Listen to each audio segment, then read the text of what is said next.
অবস্থানে এসে উপনীত হয়েছি।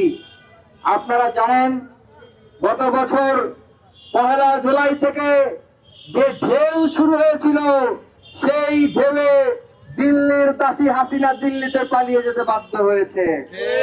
কিন্তু দিল্লির হাসিনাকে উৎখাত করতে সক্ষম হলেও এখনো বাংলাদেশের বিভিন্ন সেক্টরে ফেসিবাদের দোসরেরা বসে আছে।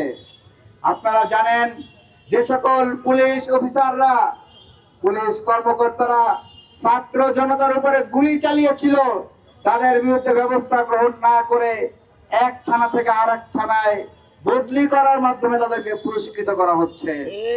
আপনারা দেখেছেন সরকারের কতিপয় উপদেষ্টা টাকা খেয়ে আওয়ামী পন্থীদেরকে ডিসি নিয়োগ করেছে। আপনারা দেখেছেন মিডিয়া সহ বিভিন্ন সেক্টরে এখনো ফেসিবাদের দোসরদেরকে বিভিন্ন ভাবে পুনর্বাসন চালানো হচ্ছে। সংগ্রামী সহযোদ্ধা বন্ধুগণ, আজকের এই মহেন্দ্রক্ষণে একটা কথা স্পষ্ট ভাষায় বলতে চাই, মুক্তিযুদ্ধ সবাই মিলে করেছিল, সকল দল মিলে, আর সেইটাকে কুক্ষিগত করেছিল আওয়ামী লীগ। যে কারণে মুক্তিযুদ্ধ সবার হয় নাই, সেটা হয়ে উঠেছিল আওয়ামী লীগের মুক্তিযুদ্ধ।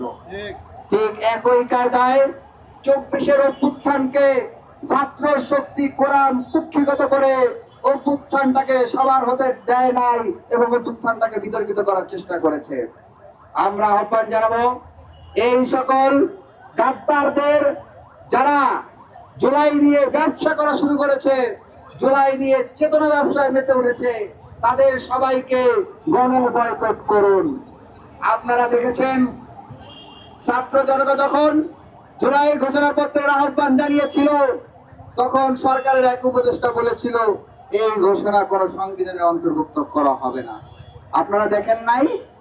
সেই উপদেষ্টাকে আমরা হুঁশিয়ারি করে বলে দিতে চাই, জুলাই ঘোষণাপত্রের নামে যদি একটা নাম কাস্তে ঘোষণা দিয়ে ছেলে ভুলানোর চেষ্টা করা হয়, এই ধরনের তামাশা ছাত্র জনতা মেনে নেবেন না।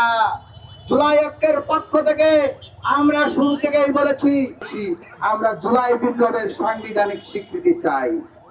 আপনি সেটা যে ভাষায় দেন না কেন, এই বিপ্লবকে অবশ্যই সাংবিধানিক ভাবে স্বীকৃতি দিতে হবে। একই সাথে যারা যারা এই জুলাই অভ্যুত্থানকে বিতর্কিত করেছে, টেন্ডার ব্যবসায় মেতে উঠেছে, চাঁদাবাজিতে মেতে উঠেছে, দুর্নীতিতে মেতে উঠেছে, নিয়োগ বাণিজ্যে মেতে উঠেছে এবং বিদেশে দুবাই, তারপরে সুইজারল্যান্ডের অ্যাকাউন্টে টাকা ভারী করছে, তাদের প্রত্যেককে চিহ্নিত করে তাদের হাত থেকে জুলাইকে উদ্ধার করতে হবে।